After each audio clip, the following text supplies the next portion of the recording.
Hello folks and welcome to this week's Hi-Fi News Etc. Now the news, I've got 5 items for you and they're a little bit larger, so I didn't think I would put or have room really for a sort of hint tip thing, and I've got 5 items instead of 4, so it's more news heavy this particular video, but of course there is a trivia question. And we're staying with history, I suppose, political history.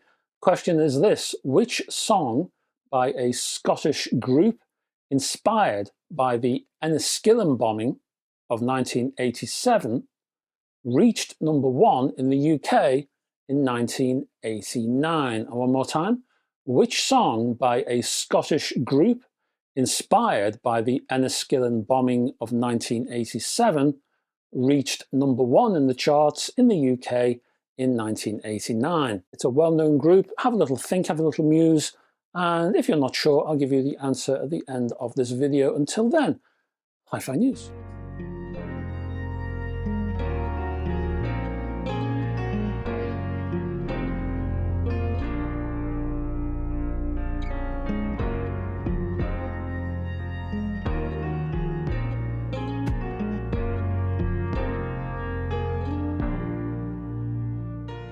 A design that is suitably sensitive at 90 decibels and thus should be able to handle most loads it receives. The reflective, glossy, lacquered colour is the result of automotive techniques apparently, or rather expensive.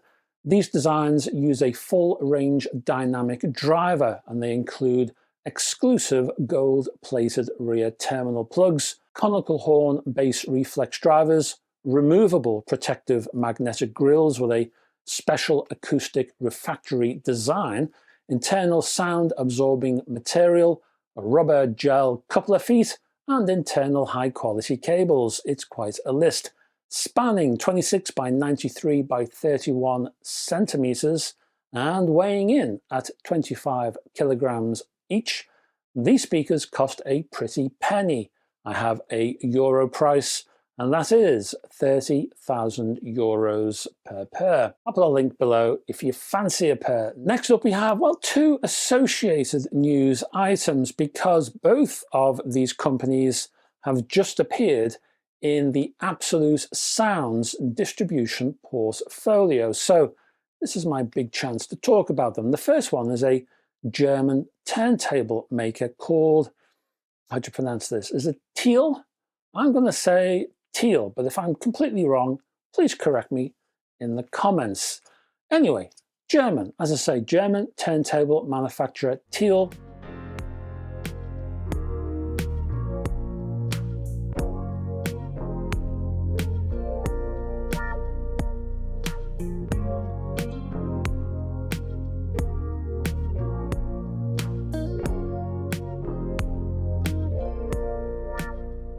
Was founded by Helmut Thiele, and you might know this guy. He was the chief designer at one point in the past of Thorens. He's also worked for other companies, Marantz, Morden Short, Acoustic Research, Parasound. He was even with Tannoy and Pioneer. He's been around, this guy. At the moment, he's talking a lot about his TT01 constrained layer damping turntable, which has an internal construction divided into 3 levels. This is to ensure the interference from the drive motor is kept away from the tone arm and the cartridge. The lower level incorporates the motor itself and its associated electronics, the XLR output terminal, and 3 adjustable feet that couple the TT01 to the turntable support. The center level, externally edged in silver, is connected to the lower and upper levels by a special damping adhesive and carries only the arm board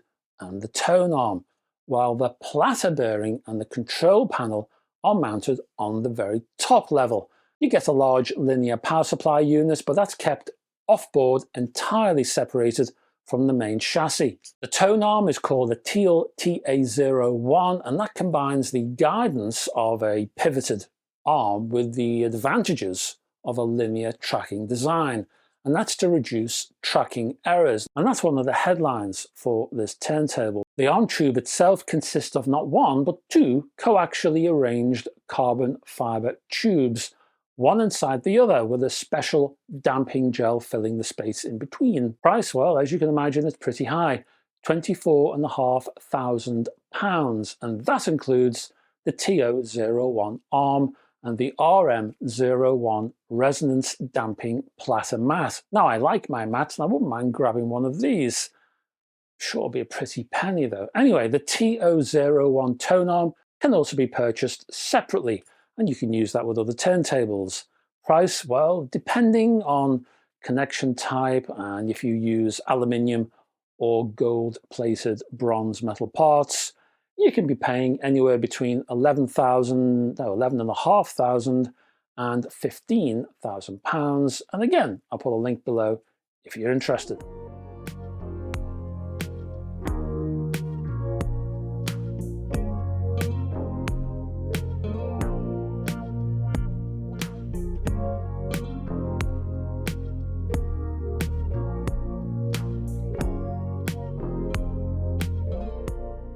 The second item from this Absolute Sounds distribution headline newsy thing is a cartridge maker, a guy called Yasushi Yaruji.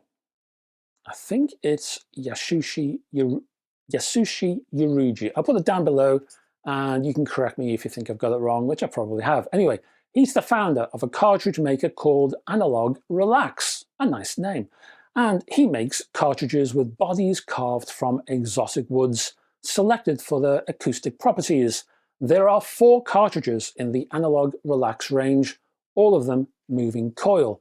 The entry level costs £2,698. It's called the EX300, and it sports a body made from beeswax finished walnut. This is a tone wood used for guitars, and with that you get an elliptical diamond stylus. Next up the ladder is the EX500, priced at £4,998, uses a Romanian maple, favoured by violin makers apparently for its tonal qualities, with an enhanced version of that elliptical stylus I've just mentioned. Next to top is called the it's called the EX1000, and that is a hefty price, £10,998. The body for that one, well, that's quite an old piece of wood. It uses a 2,000-year-old Yakusuji cedar from the Yakushima Island. Now, these trees are actually protected by law, and the only wood you can have from this particular area basically derives from any trees which have fallen over naturally. You can't give them a nudge or anything like that, a bit of a push. Anything that naturally falls over, well, you can arrange to have that shipped over. That's how rare these things are. Now, the wood's natural resin content and fine, densely packed wood grains, which have been formed through centuries, well, it's 2,000 years, isn't it? That apparently is very desirable. This is combined with the Analog Relax Super Line Contact version 2 diamond stylus and ruby cantilever. And the top of the range, you're looking at £15,000 here for the EX2000. What have we got for you now? Well, the body for this one is the finest spruce from the South Tyrol region of northern Italy, a tone wood highly prized by preeminent stringed instrument makers since the time of Stradivari. An ultra-fine powder coating is applied to the surface of the cartridge body, enhancing the wood's organic resonance to maximize that natural sound, of course. The stylus on this one is the Super Curve Line Contact version 3, a further evolution, as you might expect, of the version 2, and that's combined with a precision machined diamond cantilever. Now, any cartridge with a diamond cantilever, well, that's going to be a bit special. I've only heard one example in my lifetime, and that was a scorcher, so I expect great things from this one. Anyway, as usual, down below if you want to check out the link.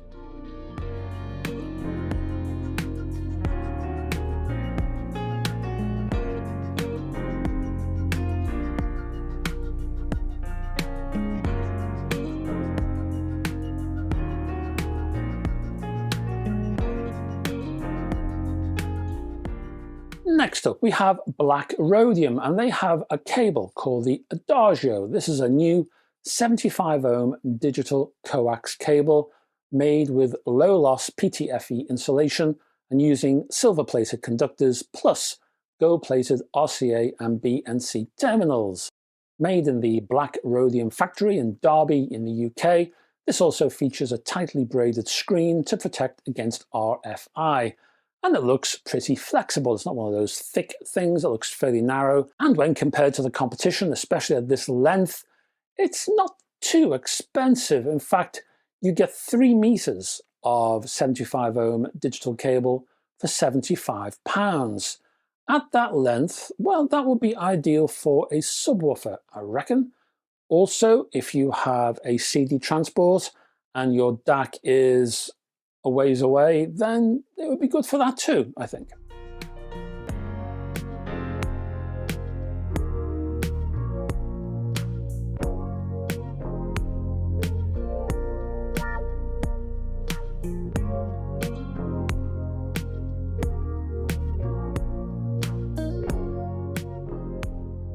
Finally, we have a pair of speakers from PS Audio. Now, these are available in satin black or white. They're called the Aspen FR5s, and they are stand mounts, and they span 368mm by 203 by 330mm, and they weigh 12 kilograms each. These designs feature a 64mm Teonex planar magnetic tweeter with a 165mm curve woven polypropylene mid-bass unit. I think curve is kind of made up of monofilaments, quite fine, and then they're kind of woven to create a kind of a tough material. There's also on the back a passive radiator. The sensitivity of these speakers is pretty low at 83 decibels, but that's not helped by the actual 6 ohm rating of the speakers. So you're looking at fairly powerful amplifier to drive them. I would say 50 watts plus, somewhere around there. Price, well, I only have a dollar price of $3,499. That is your HiFi news. That's the video. And before we go, I will give you an answer to the trivia question, which is, which song by a Scottish group inspired by the Enniskillen bombing of 1987 reached #1 in the UK in 1989? And the answer is Belfast Child by Simple Minds. The bombing by the Provisional IRA of a Remembrance Day parade in Enniskillen killed 11 and injured many more, and was to prove a turning point in Northern Ireland's road to peace. Jim Kerr of Simple Minds was watching news footage of the devastation and had the idea to adapt the traditional melody "She Moved Through the Fir" for a new song which he called Belfast Child. This reached #1 in the UK in February 1989. And now you know, I think I might do one more history question for next week before we move on to another subject. Anyway, thank you for staying to the end of this particular video. Hope you liked it. And if you would like to join me this time next week, I'll do another one. How about that? There's a promise for you. Hey, thank you again for all of your support. It's as much appreciated and very much needed to keep me going. Otherwise, I'll fall over, in a heap there somewhere. Just out of camera shot. Anyway, so I hope you're all well, incidentally. And thank you, as always, for all of your comments and your emails, your notes that you send through the what do you call it? I don't even... It's not email, is it? It's not messages within the Patreon sort of thing. Very welcome. Anyway, and it's lovely to talk to you all. And I'll be back, as I say, next week. Until then, folks, bye-bye for now.